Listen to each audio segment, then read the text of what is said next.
Good morning, my dear students. In today's class, I am going to discuss about pulse width modulation. In pulse width modulation, the width of the pulses is varied in proportion to the message signal. And next we will see how to generate the PWM signals. This PWM waveform generation can be done by the comparator circuit. We have to use comparator circuit, and this is the comparator. This comparator will have two inputs, positive input and negative input. This positive input is also called as a non-inverting input, and the negative input is called as a inverting input. For the PWM waveform generation, the sampling signal is a sawtooth waveform.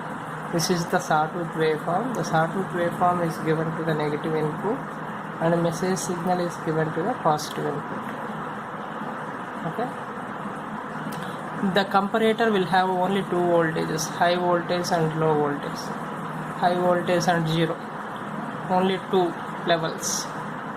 The comparator output will have only two levels. One is high, another one is low.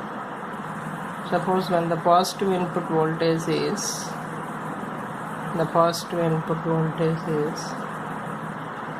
4 volts and the negative input voltage is 3 volts.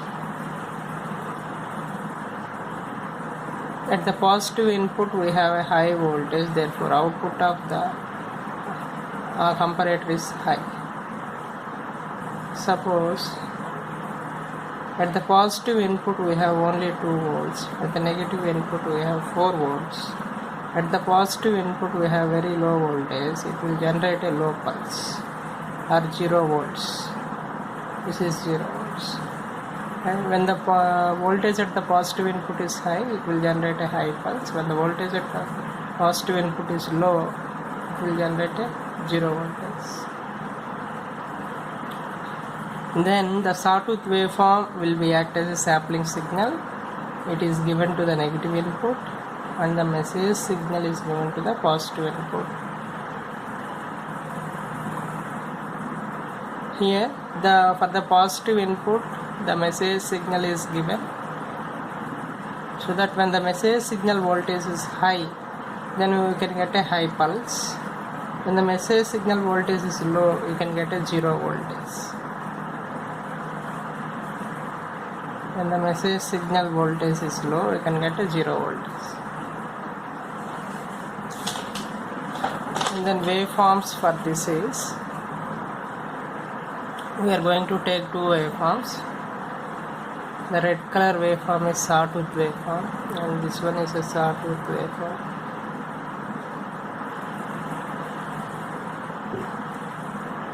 And this black color, this waveform is a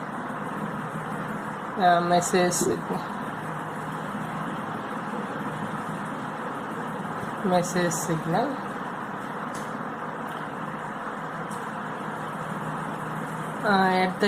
For every cycle we have to take this one as a starting point.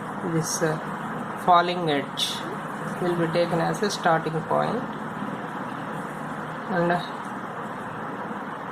from here to here, the message on the top, that means the message signal voltage is high, you can get a high pulse from here to here.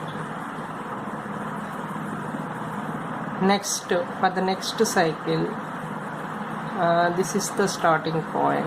Already you know that. This is the starting point, and then this point to this point, the message waveform on the top. That means the message signal voltage is high. When the message signal voltage is high, the output is high. Here the output is high, and then after that it will be 0.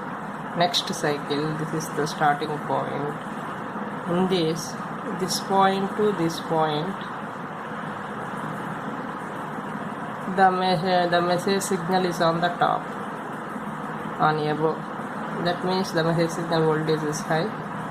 you can get a high pulse. Similarly, you can get a PWM waveform here.